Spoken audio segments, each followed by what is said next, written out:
नमस्कार, trains and travel में आपका बहुत बहुत स्वागत है। सीबी गंज से ये इज़्ज़त नगर के पास है और यहाँ पर है डेमू का शेड, जहाँ पर उसकी मेंटेनेंस और साफ़ सफाई होती है उनके रेक्स की। तो ये एक छोटा सा व्यू आप देख सकते हैं। इसके बाद हम बात करेंगे जो यहाँ तक ट्रैक आ रहा है इज़्ज़त नगर से, सिंगल लाइन डीजल लाइन है अभी, वो भी भविष्य में इलेक्ट्रीफाइड होगी। और यहाँ पर जैसा सुनने में आ रहा है कि भविष्य में आने वाले समय में, क्योंकि अब बरेली सिटी से पीलीभीत टनकपुर रूट भी इलेक्ट्रीफाइड हो गया है और बाकी के रूट्स भी जल्द ही इलेक्ट्रीफाइड होंगे। कासगंज तक तो है ही इलेक्ट्रिफिकेशन, लाल कुआं वाला रूट भी भविष्य में इलेक्ट्रीफाइड हो जाएगा। तो यहाँ पर भविष्य में मेमू ट्रेन्स का संचालन होगा पीलीभीत की दिशा में, टनकपुर की दिशा में और आगे भविष्य में शाहजहाँपुर की दिशा में। तो उसकी मेंटेनेंस भी फिर यहीं पर होगी, क्योंकि यहाँ पर काफ़ी स्पेस है। जैसा आप देख सकते हैं ये डेमू शेड है और छोटी सी झलक हम आपको दिखा रहे हैं। जब इसका उद्घाटन हुआ था 2018 में, अगर मुझे ठीक से याद आ रहा है तो 2018 में हुआ था डेमू का, कि अब परिचालन जो है आईसीएफ रेक की जगह उसको किया जाएगा। हालांकि अभी उतने डेमू रेक्स नहीं आ पाए हैं इज़्ज़त नगर, और आईसीएफ रेक भी चल रहा है जिसमें यात्री गाड़ी बना करके पैसेंजर्स को एक जगह से दूसरे जगह तक आवागमन उनका होता है। तो ये छोटा सा व्यू है सीबीगंज का, जहाँ पर स्पेस काफ़ी है, आप देख सकते हैं, काफ़ी खुला खुला नज़ारा। और ये देखिए आईसीएफ डेमू का हमारे जो रेक है वो यहाँ पर खड़ा हुआ है, जिसकी मेंटेनेंस हो रही है। अभी ये चलना शुरू हो गया है और यहीं पर इसकी मेंटेनेंस वगैरह जो होती है डेमो की, वो यहीं पर होती है, जो टनकपुर जाता है और काशीपुर जाता है। तो यहाँ पर आप देख सकते हैं किस प्रकार का एक शेड होता है, उसका एक छोटी सी झलक हम आपको दिखा रहे हैं। कई सारे यहाँ पर ट्रैक्स आपको दिख रहे होंगे, पार्किंग के लिए व्यवस्था रहती है। और भविष्य में यही जो ट्रैक्स हैं, अभी यहाँ पर आप देख रहे हैं कि रेल इलेक्ट्रिफिकेशन का जो कार्य है इन ट्रैक्स पर नहीं हुआ है। ये उनकी पार्किंग है और वॉशिंग का और साफ़ सफाई का सब कुछ, जो रेक्स आते हैं उनकी मेंटेनेंस जो है, एनुअल मेंटेनेंस आप जिसको कहते हैं, वो यहीं पर होती है। ये वॉशिंग पिट लाइन्स हैं, यहाँ पर आप देख सकते हैं। तो इज़्ज़त नगर में जो रेलगाड़ियों का जो परिचालन होता है रेक्स का, डेमू का स्पेशली, तो वो सब रेक्स जो हैं उनकी मेंटेनेंस और साफ़ सफाई वो सीबीगंज में होती है, जो कि इज़्ज़त नगर से बहुत ही नज़दीक है। अगर आप नैनीताल रोड पर चलते हैं तो एक लेवल क्रॉसिंग आपको आती होगी, जहाँ से बाएं हाथ पर एक ट्रैक जाता दिखता है आपको, वो यहीं पर आता है शेड में। और आप देख सकते हैं एक रेक आपको और दिख रहा होगा नीले रंग का, यहाँ पर खड़ा हुआ है, जिसकी साफ़ सफाई अभी चल रही है, पीरियोडिकल मेंटेनेंस जिसको हम कहते हैं। तो छोटी सी एक झलक हम शेड की आपको दिखा रहे हैं। और इसके बाद हम बात करेंगे यहाँ से जो ट्रैक अभी इज़्ज़त नगर की तरफ जा रहा है सामने, वो अभी फ़िलहाल सिंगल डीजल लाइन ही है, उस पर इलेक्ट्रिफिकेशन के कार्य नहीं हुए हैं। यहाँ से आप देख सकते हैं एक छोटी सी झलक हम पहली बार आपको अपने चैनल पर दिखा रहे हैं। यहाँ पर जब विश्वकर्मा पूजा वगैरह होती है तो आम लोग भी जा सकते हैं अंदर, आप देख सकते हैं शेड को, बाकी टाइम अंदर अलाउड नहीं होता है। तो आप देख सकते हैं काफ़ी बड़ी स्पेस है सीबीगंज में यहाँ पर मेंटेनेंस के लिए, जहाँ पर रख रखाव के लिए डेमू की जो ट्रेन्स हैं रेक वो आते हैं। ये वो ट्रैक है दोस्तों जो जाता है इज़्ज़त नगर की तरफ सीबीगंज से।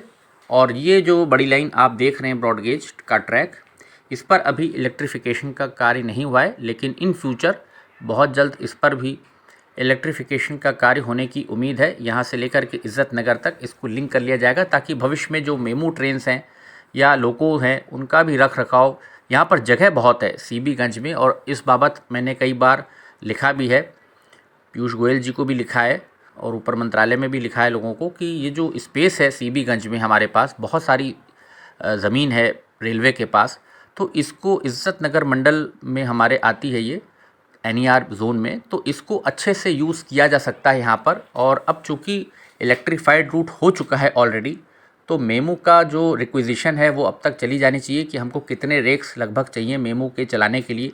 कासगंज रूट है उस पर भी आपको चाहिए, अब बरेली सिटी से पीलीभीत टनकपुर रूट उस पर भी आपको चाहिए, और भविष्य में जब बीसलपुर निगोही होते हुए शाहजहाँपुर भी हमारा लिंक हो जाएगा तो मेमू ट्रेन्स उस पर भी दी जा सकती हैं। तो मेमू के आपको कम से कम 8 से 10 रेक चाहिए ही चाहिए होंगे, क्योंकि भविष्य में लाल कुआं होते हुए काठगोदाम का जो रास्ता है उस पर भी इलेक्ट्रिफिकेशन का कार्य होगा, क्योंकि रेलवे की योजना है कि जितने भी ट्रैक्स हैं वो अंडर 25,000 जो हमारा वोल्ट है ट्रैक्शन है, इलेक्ट्रिक ट्रैक्शन, उसके नीचे ट्रैक्स हों, ताकि जो डीज़ल का खर्चा है, प्रदूषण है, वो कम हो, तेज़ रफ्तार का सफ़र हो, डीज़ल की चोरी है या लीकेज है, और जो मेंटेनेंस आती है डीज़ल लोकोमोटिव पर वो बहुत आती है। उससे ट्रेन संचालन का जो खर्चा है वो ऑलमोस्ट दुगना है। अगर किसी ट्रेन को हम वैप लोकोमोटिव से चलाते हैं 60,000 रुपये का खर्चा है, तो उसी ट्रेन को डीज़ल से ले जाने में 1,20,000 से 1,40,000 रुपये का खर्चा है। तो ये सारी चीज़ें हैं।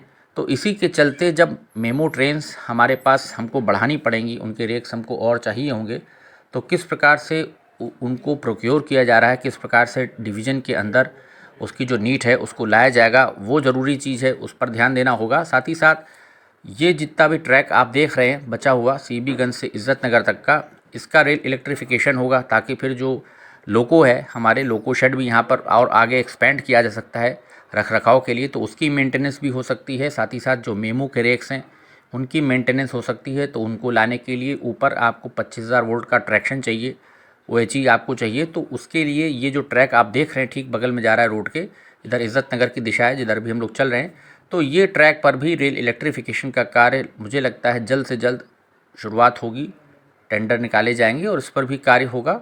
और जो शेड है हमारा सीबीगंज में, ये भी पूरी तरह से इलेक्ट्रीफाइड हो जाएगा फ्यूचर नीड्स को देखते हुए, भविष्य की ज़रूरतों को देखते हुए, क्योंकि भविष्य में जितना भी नेटवर्क है हमारा भारतीय रेल का, इज़्ज़त नगर मंडल का भी, सब का सब इलेक्ट्रीफाइड हो जाएगा, इसमें कोई शक की बात नहीं है। तो इसके चलते ये जितना भी हमारा सेक्शन है, जितना भी हमारा रूट है यहाँ पर, स्पेशली ये जो ट्रैक ऊपर जा रहा है आप देख रहे हैं, तो ये सारे इलेक्ट्रिफिकेशन के कार्य भी होंगे। और भविष्य में आपको मेमो ट्रेन्स और इलेक्ट्रिक लोकोमोटिव से ही रेलगाड़ियों का संचालन दिखेगा। ये देखिए ब्रिज आ गया यहाँ पर, जिसके ऊपर से ट्रैक आगे जा रहा है फिर इज़्ज़त नगर की दिशा में। तो ये सारी चीज़ें हैं, क्योंकि अभी ट्रैक पे आप देखिए डीज़ल लोकोमोटिव से ही गाड़ियाँ आ रही हैं, डेमो आ रही है, लेकिन भविष्य को जैसा देखते हुए मैंने आपसे कहा कि यहाँ पर मेमो ट्रेन्स का संचालन शुरू किया जाएगा कई रूट्स पर, और इलेक्ट्रिक लोकोमोटिव, हमारे वैप लोकोमोटिव या वैग लोकोमोटिव आएंगे, तो उनके रखरखाव, उनकी मेंटेनेंस के लिए यहाँ पर सीबीगंज में बहुत हमारे पास स्पेस है, तो इसका यूटिलाइजेशन होना बहुत ज़रूरी है। हम और निर्माण यहाँ पर कर सकते हैं, एक्सपेंशन कर सकते हैं, और अभी से इस कार्य को मुझे लगता है शुरू कर देना चाहिए, अगर भविष्य की ज़रूरतों को देखते हुए हम चलें, ताकि आने वाले समय में फिर जब हमारे पास उपलब्धता हो जाए, जब हमारे पास ऑलरेडी रेक्स आ जाएंगे, लोकोमोटिव्स आ जाएंगे, तो उसके बाद फिर उनकी मेंटेनेंस में हमें डिले ना हो, दिक्कत ना हो, उसके लिए हमको अभी से इंतज़ाम करना पड़ेगा। तो ये एक अपडेट था सीबीगंज डेमू शेड से और इस ट्रैक का जो इज़्ज़त नगर की तरफ जा रहा है। उम्मीद है आपको पसंद आया होगा। वीडियो देखने के लिए बहुत बहुत धन्यवाद।